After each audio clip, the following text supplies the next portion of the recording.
우리 성도님들 읽으시고 마지막 절은 다 같이 읽겠습니다. 제가 먼저 읽겠습니다.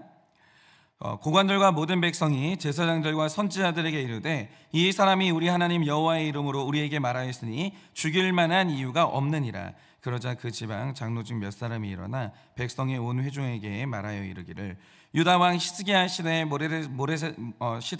모레셋 사람 미가가 유다의 모든 백성에게 예언하여 이르되 만군의 여호와께서 이와 같이 말씀하셨느니라. 시온은 바깥이 경작지가 될 것이며 예루살렘은 돌무더기가 되며 이 성전의 산은 산당이 숲과 같이 되리라 하였으나 유다의 왕 히스기야와 모든 유다가 그를 죽였느냐. 히스기야가 여호와를 두려워하여 여호와께 간구하매 여호와께서 그들에게 선언한 재앙에 대하여 뜻을 돌이키지 아니하셨느냐. 우리가 이같이 하면 우리의 생명을 스스로 심히 해롭게 하는 것이니라. 또 여호와의 이름으로 예언한 사람이 있었는데 곧 기럇 여아림 스마야의 애들 우리아라. 그가 예레미야의 모든 말과 같이 이 성과 이 땅에 경고하여 예언하며 여호야김 왕과 그의 모든 용사와 모든 고관이 그의 말을 듣고서 왕이 그를 죽이려 하며 우리아가 그 말을 듣고 두려워 애굽으로 도망하여 간지라. 여호야김 왕이 사람을 애굽으로 보내되 곧 악보레의 아들 날라단과 몇 사람을 함께 애굽으로 보냈더니 그들이 우리아를 애굽에서 연행하여 여호야김 왕에게로 그를 데려오매 왕이 칼로 그를 죽이고 그의 시체를 평민의 묘지에 던지게 하니라. 다 같이 읽겠습니다. 사반의 아들 아이감의 손이 예레미야를 도와주어 그를 백성의 손에 내어주지 아니하여 죽이지 못하게 하니라. 아멘. 네, 여러분이 지금 오늘 말씀을 읽으셨는데요. 오늘 말씀의 내용은 이런 겁니다. 자, 어제 예레미야가 하나님의 명령을 받아서 남유다가 망하지 않도록 쓴소리를 했어요. 그런데 잘 보세요. 이 듣기 싫은 이 쓴소리가 마치 이 예레미야를 죽이고 싶을 만큼 듣기 싫었던 이 쓴소리가 얼마나 중요한 소리였냐면요. 실제로 남유다가 이 소리를 잘 들었으면 안 망했어요. 그러니까 망하는 걸 100% 피하게 해주는 쓴소리였다는 거죠. 그런데 어제 말씀에서 이 쓴소리를 듣고 기분이 나빴던 제사장들과 선지자들이 예레미야를 죽이려고 했습니다. 그런데 오늘 말씀으로 넘어오니까 이 고관들과 백성들이 예레미야를 죽이는 것에 대해서 두려움을 느끼는 거예요. 그러더니 죽이면 안 된다, 반대를 하는 거죠. 그게 16절의 내용입니다. 그러면 왜 예레미야는 죽이면 안 되는가? 그 이유를 말하면서 히스기야 시대에 활동했던 선지자 미가의 이야기를 하는 거예요.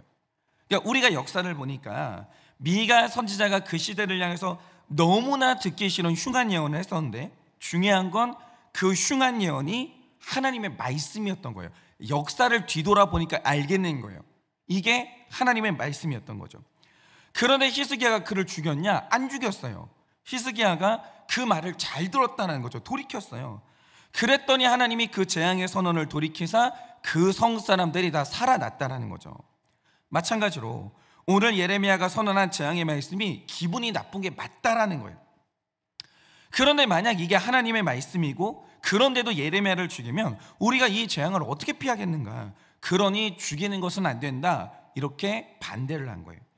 이게 바로 오늘 말씀 16절에서 19절까지 말씀의 내용입니다. 그런데 여기에서 이 선지자 미가의 이름이 나오는 게 절대로 우연이 아닌 거예요. 왜냐?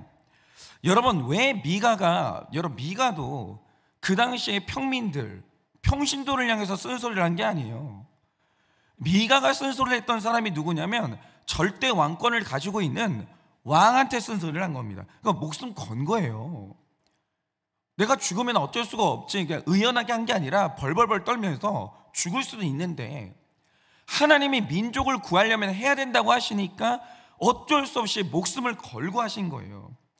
그런데 왜 미가는 이 목숨을 걸고 그 시대를 향한 흉한 예언을 했으며 왜 예레미야는 이 시대를 향해서 흉한 예언을 왜 했냐, 이거죠. 여러분, 흉한 예언을 왜 해요?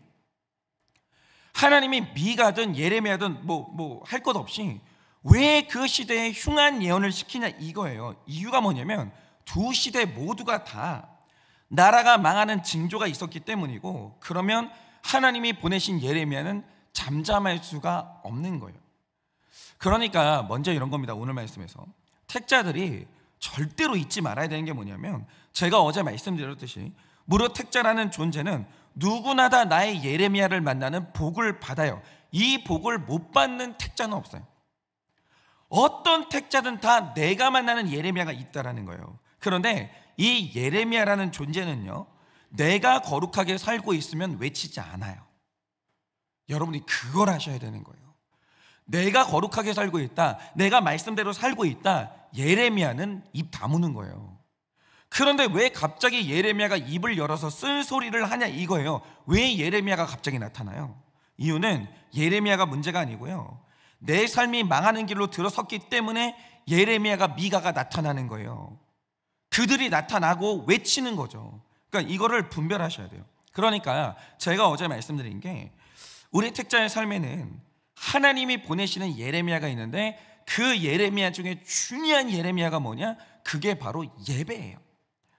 그런데 이 예배를 가장 미련하게 드리는 게 뭐냐? 제가 확신하는 바, 이제 그런 교회가 대부분이라고 생각하는데, 교회가 말씀에 기반해서 서 있는 정상적인 교회면 당연히 설교 내용 중에 성경에 그런 내용이 있잖아요. 우리를 격려하고 축복하고 위로하고 이런 내용이 있습니다. 그러면 그런 말씀이 선포가 되는 거죠. 그런데 이 디모데후서 3장 16절이 말하는 것처럼 기본적으로 성경의 내용이 뭐냐면 교훈과 책망과 바르게 함과 의로 교육함이에요. 디모데는 정확히 뭐라고 얘기했냐? 이게 성경책 내용이다, 이렇게 얘기해요. 그러니까 우리를 책망하는 말씀이 선포될 수밖에 없는 거예요. 그럴 수밖에 없어요. 그런데 예배를 드릴 때 이런 식으로 드리는 분들이 있어요. 만약에 성경에서 책망하는 말씀이 들린다, 죄인이 징계받는 말씀이 선포된다, 그러면 꼭 그때마다 다른 사람 생각나시는 분들이 있어요.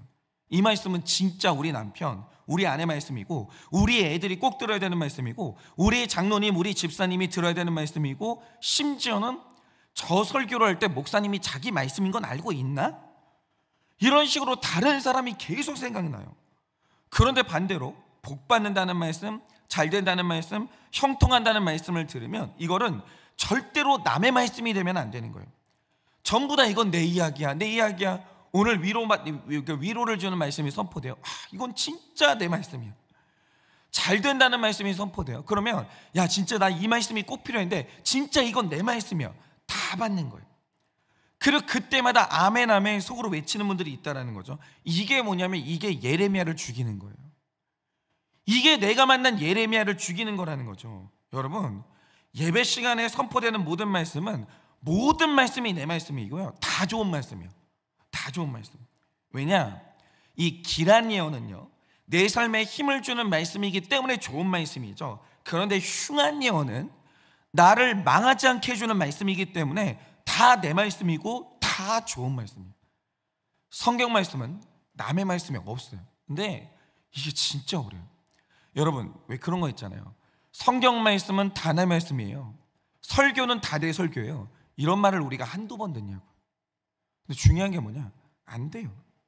이게 안 되는 거예요. 그런데 이런 분들이 있죠. 내가 지금 안 그래도 힘든데 흉한 예언을 들으면 나는 스트레스를 받아서 살 수가 없어, 이러면서 나한테 위로가 되는 말씀만 찾아드는 분들이 있어요. 여러분 잘 들으세요. 예레미야가 왜 외친다고 했어요? 내가 망하는 길로 들어갔기 때문에 예레미야가 외치는 거예요. 그러므로 듣는 실력이라는 건 뭐냐? 내가 힘들 때 더 예레미야의 흉한 말씀을 들어야 되는 거예요. 그 실력이 있어야 되는 거예요. 그래야 거기서 빠져나와요. 근데 그게 안 되는 분들이 있어요. 들어야 될 때 못 듣는 거예요.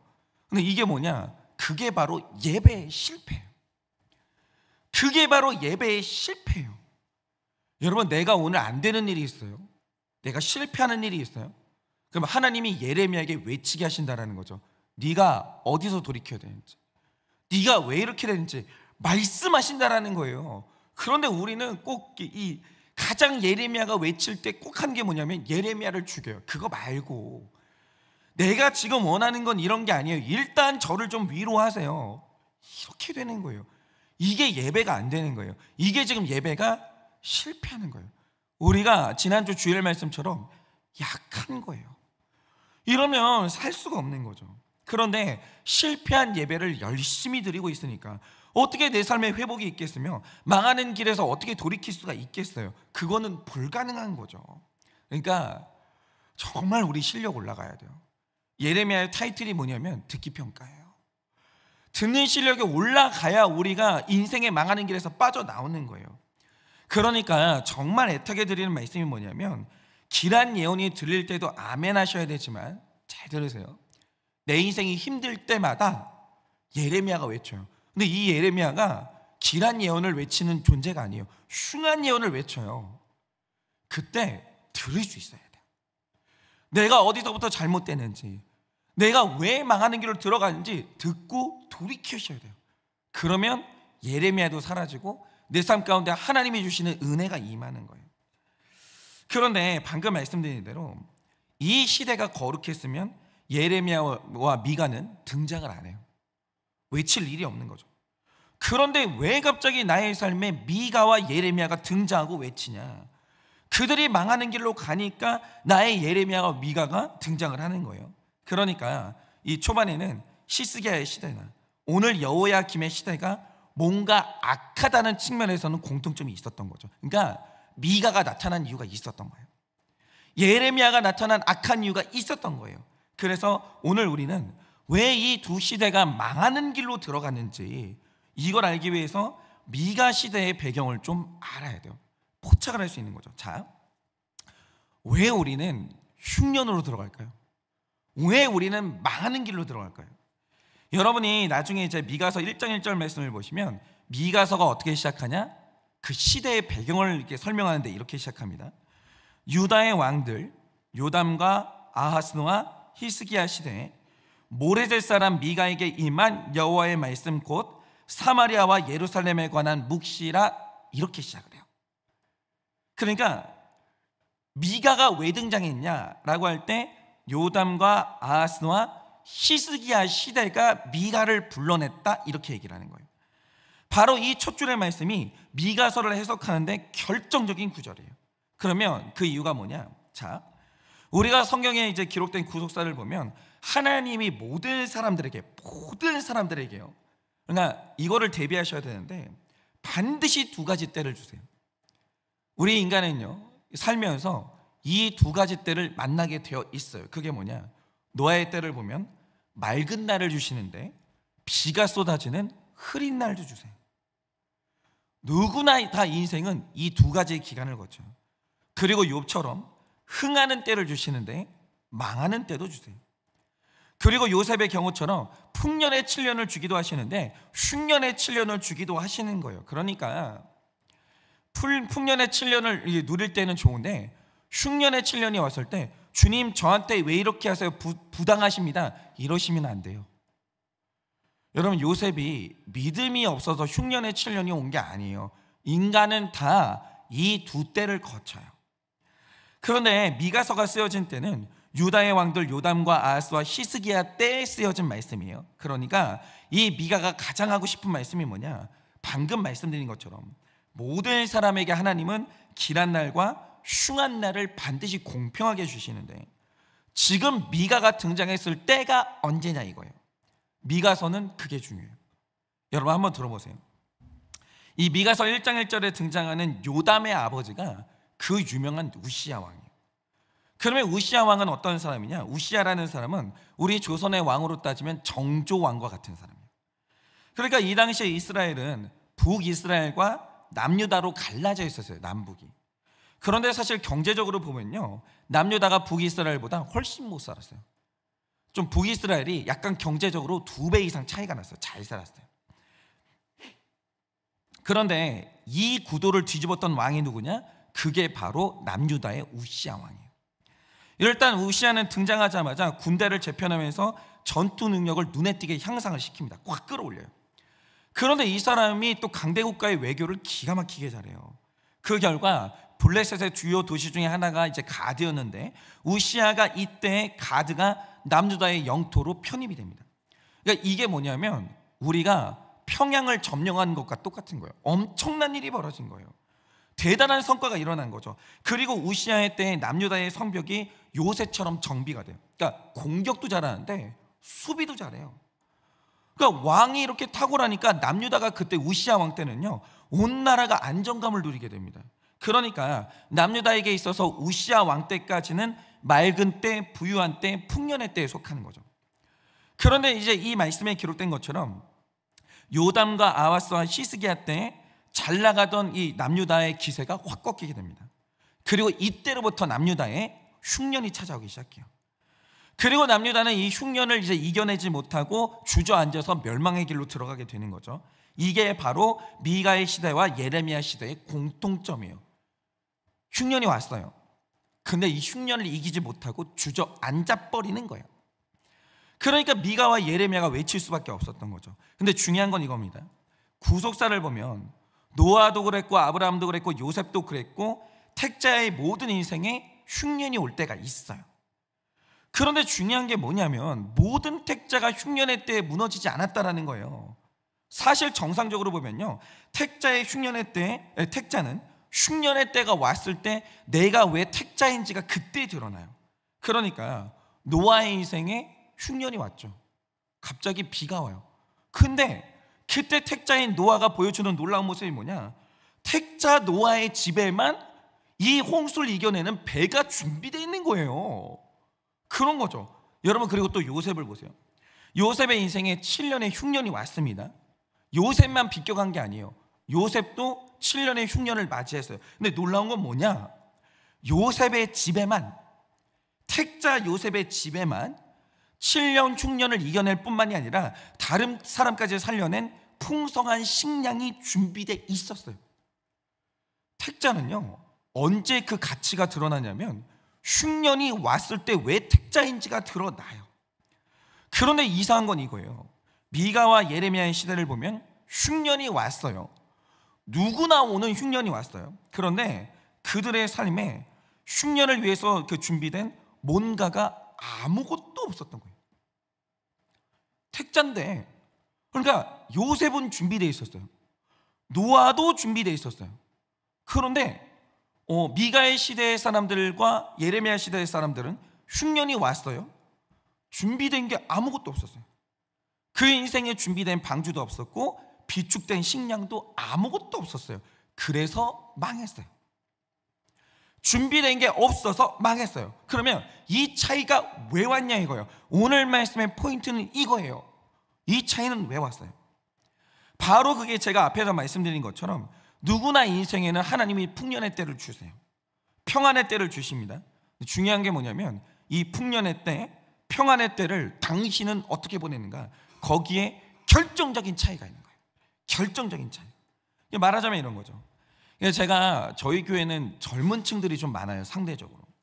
그러니까 제가 이제 가만히 봤을 때 여성의 인생에서 영적으로나 육적으로 가장 힘들 때가 언제냐라고 하면 바로 그게 갓난아이를 양육하는 엄마의 때예요. 특별히 갓난아이를 양육할 때, 이때가 여성들은 정말 힘들어요. 그러니까 이때는 일단 수면 시간이 절대적으로 부족하고, 이 육아를 하는 동안에는 엄마든 아빠든 내가 하던 일들을 다 내려놓고 전적으로 나를 포기해야 돼요. 그리고 오직 엄마의 때, 아빠의 때를 살아야 돼요. 나는 내가 되면 안 돼요. 엄마가 돼야 되고 아빠가 돼야 돼요. 남자도 되면 안 되고 여자도 되면 안 돼요. 그냥 엄마가 되고 아빠가 돼야 돼요. 내가 사라져야 돼요. 그러니까 이게 뭐 갓난아이 아빠가 머리 만질 시간이 어디 있어요? 잠자고 빨리 뭐 하기 바쁜데. 애 키우는 엄마가 화장할 시간이 어디 있어요? 나 밥 먹고 화장실 갈 여유도 없는데. 엄마 아빠는요 다 이래요. 갓난아이를 키울 때 완전 전적으로 희생을 한다니까요. 흉년이죠. 고난이 깊어지는 거예요. 그런데 제가 이제 가만히 보면요, 이 어려운 때를, 흉년의 때를 신기할 정도로 너무 잘 지내는 지체들이 있어요. 너무. 그러면 제가 이제 관찰을 하는 거예요. 저도 배워야 되니까. 이 지체들이 어떻게 이 힘든 시간을 잘 보낼 수 있냐라고 하면 인생에 평안한 때가 있었거든요. 그때를 너무 준비를 잘한 거예요. 그때 시간을 너무 잘 쓴 거예요. 말하자면 이런 거죠. 사실 남녀가 처음에 결혼해서 신혼부부의 때로 들어가면 인생에서 제일 좋은 1년, 2년이 딱 그때예요. 딱 그때. 그러니까 이게 애도 없죠. 연인이었다가 같이 살게 됐죠. 근데 둘이 요즘에는 맞벌이를 하니까 같이 벌어요. 인생에서 제일 좋고 제일 예쁘고 제일 풍요로운 때가 언제냐? 요 신혼부부의 딱 1년, 2년 딱 요때요. 그런데 이때를 어떻게 보내는 이 신혼부부들이 있냐? 바로 그때 하던 사역 다 그만두고 목장도 안 나가고 양육도 안 받고 때로는 주일 성수도 안 하면서 산으로 들로 놀러 다니고 둘만의 시간에 푹 빠지는 지체들이 있어요. 그러니까 이 풍요와 평안의 때를 즐기는데 다 써버리는 지체들이 있어요. 이때가 또 언제 오겠는가? 이 좋은 때가 또 언제 오겠는가? 놀아야지 이렇게 보내는 분들이 있다는 거죠. 풍요의 시간은 그렇게 보내라고 주시는 시간이에요. 그런데 만약에 그 시간을 그렇게 쓴다 그러면 언젠가 모든 사람의 인생에는 흉년의 때가 와요. 그러니까 여러분, 내 인생의 풍년을 잘 해석하셔야 돼요. 풍년을 왜 주세요? 여유를 왜 주세요? 다 이유가 있고 목적이 있거든요. 뭘 위한 풍년이고 뭘 위한 여유예요. 곧 너의 삶에 흉년이 오니 그걸 준비하라고, 그 여유와 그 풍년의 때를 방주 준비하고 식량을 비축하라고 그 풍년의 때를 주시는 거예요. 그러니까 누구나의 삶에 흉년의 때가 오는데, 그런데 어떤 신혼부부를 보면 아이가 없는 여유의 때 예배 잘 드리고 목장 참석하면서 나에게 올 미래를 미리 준비하는 지체들이 있어요. 저는 그런 지체들 많이 봐요. 지혜로워요. 엄청 잘해요. 다시 말해, 엄마가 된다는 건 아이가 태어나면 저절로 모성애가 생기면서 되는 게 아니고요, 내가 미리 성장해 있어야 돼요. 그럼 아빠는 애 태어난 뒤에 아빠 되려고 하시면 안 돼요. 그거 늦어요. 엄마는 애가 태어나기 전에 엄마 되려고 하시면, 그러니까 애가 태어난 다음에 엄마 되면 안 되는 거예요. 엄마 될 준비를 하고 있어야 되는 거예요. 그래야 엄마 되는 거예요. 근데 풍요의 때, 여유의 때를 그 준비를 미리 하는 지체들이 있어요. 그러니까 이렇게 되면 어떻게 되냐면, 나는 이미 엄마이기 때문에 내 삶을 포기하는 게 억울한 일이 아니고 감사함으로 감당해야 되는 일이다, 이렇게 성장을 해야 엄마가 되는데, 여유의 때를 나를 성장시키는 때로 쓴 부부들이 있다는 거죠. 그런데 풍년의 때, 여유의 때를 이런 방식으로 쓴 지체들은요, 아이가 태어났을 때 준비되어 있는 거예요. 감성의 방주가 준비되어 있고 생각의 방주가 준비되어 있고 아이한테 쓸 뭔가가 비축되어 있는 거예요. 그러면 물론 그 시간이 힘들어요. 모두가 다 힘들어요. 흉년은 다 힘들어요. 그런데 이 흉년의 때를 억울해하지도 않고 정말 저도 배워야 되겠다 싶을 정도로 너무 감당을 잘하는 거예요. 너무. 이거는 너와 나의 체질의 문제가 절대로 아니에요. 흉년은 누구나 다 힘들어요. 중요한 건 뭐냐? 준비됐고 준비가 안 됐고 그 차이일 뿐이에요.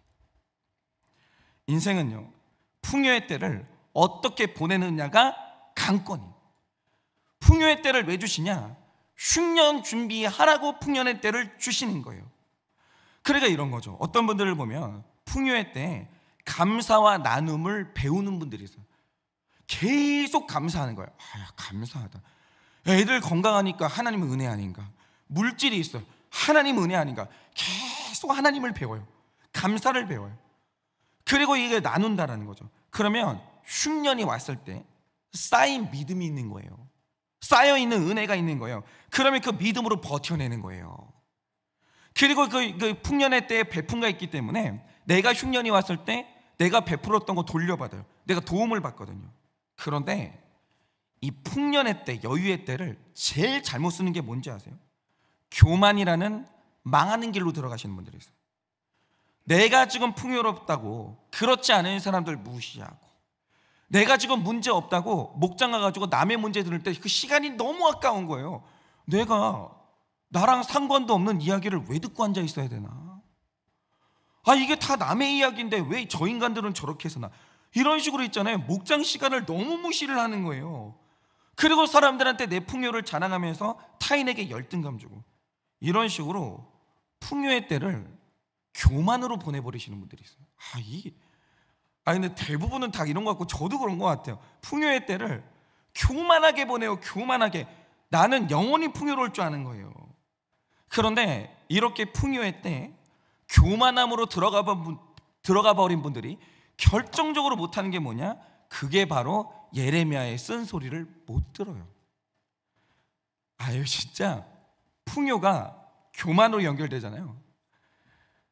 그게 재앙이에요. 그게 재앙. 그러니까 제가 이번 말씀을 들으면서 정말 정신을 좀 바짝 차려야 되겠다는 생각을 하는 게 뭐냐면, 제가 계속 말씀드리지만 예레미야의 쓴소리를 잘 듣는 사람은 절대 안 망해요. 그러니까 고난은 온다니까요. 흉년도 오고. 요셉 보세요. 죽어도 안 망해요. 망할 수가 없어요. 안 망해요. 히스기야 보세요. 사내립이 쳐들어와요. 근데 미가의 쓴소리를 듣잖아요. 안 망한다니까요. 안 망해요. 근데 문제는 뭐냐면 그 쓴소리가 되게 수치스럽고 기분이 나쁘다는 게 문제예요. 그래서 나를 망하지 않게 해주는 예레미야의 쓴소리는요, 평소에 겸손하게 예배 잘 드리는 훈련이 안 된 사람은 죽었다 깨어나도 못 들어요. 그러니까 교만하는 사람은 망할 수밖에 없어요. 그러니까 교만은 악 중에 악이고, 그냥 안 되는 것 중에 안 되는 것의 조건이에요. 교만한 사람은 방법이 없어요. 망해요. 그냥 망해요. 아무것도 안 되는 거예요. 예를 들면 이런 거죠. 제가 예전에 실제로 들은 이야기인데, 어떤 이제 지체가 있었거든요. 이 지체가 원래 되게 깔끔해요, 진짜로. 그런데 왜 그럴 때 있잖아요. 장이 안 좋으면, 그러니까 입에서 냄새가 아니라 장에 있던 냄새가 입으로 올라올 때가 있어요. 그래서 이제 한동안 그 지체 입에서 입냄새가 났었거든요. 근데 이게 그 지체 입장에서는 되게 억울한 거예요. 내가 정말로 위생관념이 없어서 입냄새가 났다, 억울할 일이 없죠. 근데 나는 열심히 이도 닦고 되게 청결해요. 근데 속이 안 좋아서 입냄새가 나고, 그래서 이제 비위생적이라는 오해를 받으면 그건 좀 억울하죠. 그래서 누군가가 그 지체한테, 죄송한데 지금 입에서 입냄새가 나고 있어요. 이를 닦든지 그게 아니면 지금 치료를 받든지 이렇게 하셔야 돼요. 누가 말을 해줘야 돼요. 근데 제가 그 상황이 딱 벌어졌거든요. 실제로 내가 경험한 거예요. 그 상황이 딱 벌어졌는데 그 순간 제가 놀라운 걸 보게 됐어요. 그게 뭐냐, 내가 입냄새가 난다는 말을 해주는 바람에 그 사람하고 불편한 관계가 되는 것보다 그 입냄새를 참는 선택을 하는 사람이 더 많았다는 거예요. 그래서 깜짝 놀랐어요. 입냄새가 그때 심했거든요. 아무도 말을 안 해요. 내가 왜 그 역할을 해야 돼? 내가 그 말했다 저 사람이 나에 대해서 안 좋은 감정 가지면 어쩔 거야. 그래서 차라리 입냄새를 참더라고요. 그러니까 다들 다른 누군가가 그 얘기를 해주기를 바라는데 내가 그걸 하기는 싫은 거예요. 제가 그때 깨달은 게 뭐냐면, 쓴소리는요, 듣는 게 힘들 것 같죠? 천만의 말씀, 해주는 게 더 힘들어요.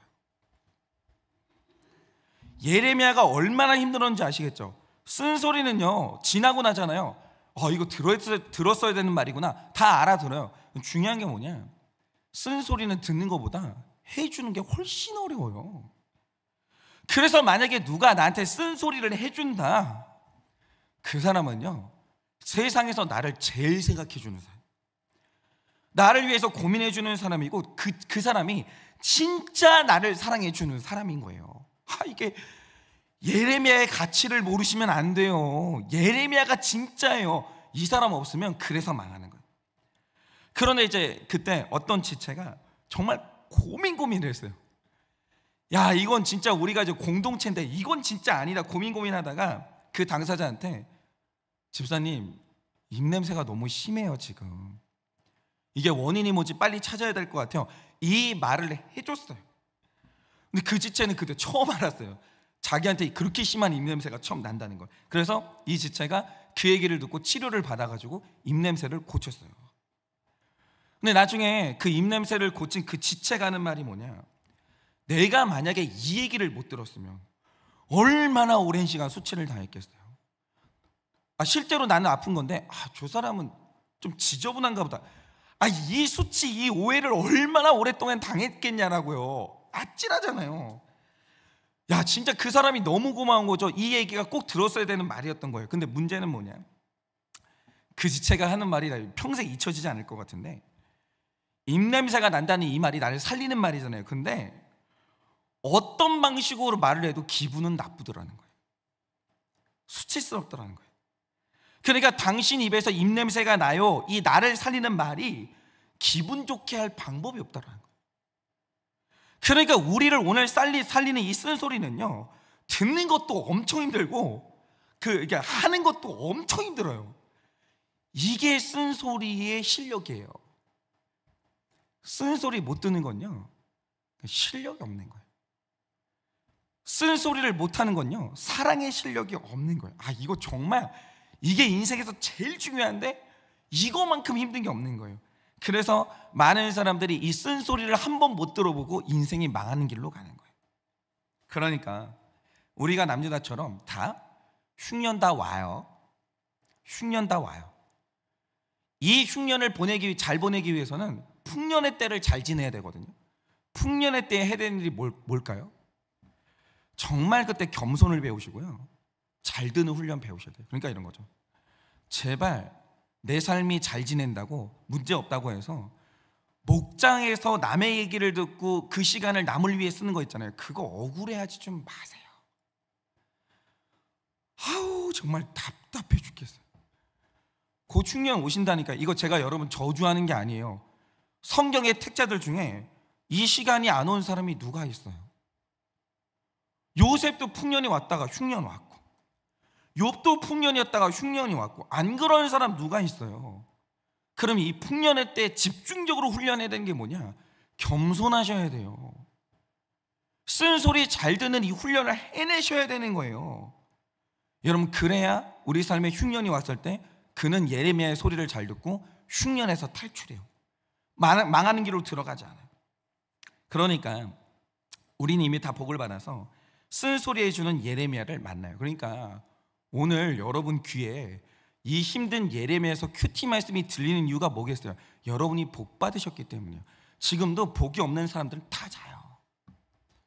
누가 날마다 말씀 듣고 있어요? 아침에 들을 이야기가 얼마나, 정치 이야기, 웃긴 이야기, 재밌는 이야기, 어젯밤에 예능 내가 못 본 거 막 그 짤로 만들어가지고 막 확 퍼트린다니까요. 근데 신기한 게 어떤 사람들은 이 아침에 이 힘든 쓴소리밖에 기록이 안 된 예레미야 말씀 듣고 있는 거예요. 복 받으셨기 때문이죠. 그 소리를 잘 들으셔야 돼요. 정말 내가 아무 일이 없을 때에도 이 얘기를 잘 듣는 겸손의 준비, 겸손의 훈련을 무조건 하셔야 돼요. 여러분, 풍요의 때를 잘 보내세요. 풍요의 때, 여유의 때는 즐기는 때가 아니에요. 준비하는 때예요. 준비 잘하면 망하지 않아요.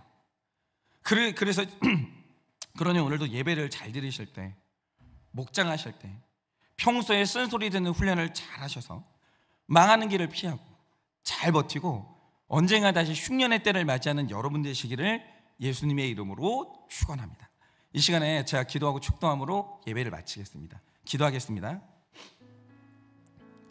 하나님,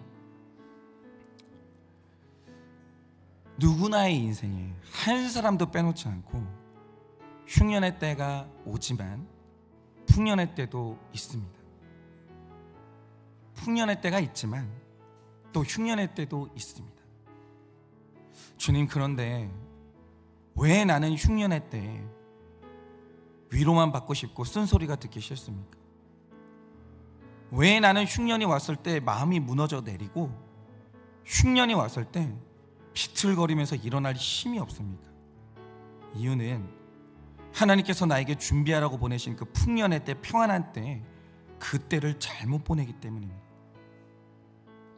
내가 그때 앞으로 다가올 흉년을 준비하지 않았고 겸손하지 않았고 예레미야의 이 쓴소리를 사랑하지 않았기에 오늘 우리는 흉년의 때가 왔을 때 일어날 힘이 없는 것입니다. 하나님, 오늘도 하나님께서 우리를 너무 사랑하셔서 예레미야를 보내십니다. 미가를 보내십니다. 우리에게 쓴소리 하시는 하나님은 또 얼마나 마음이 아프시겠습니까?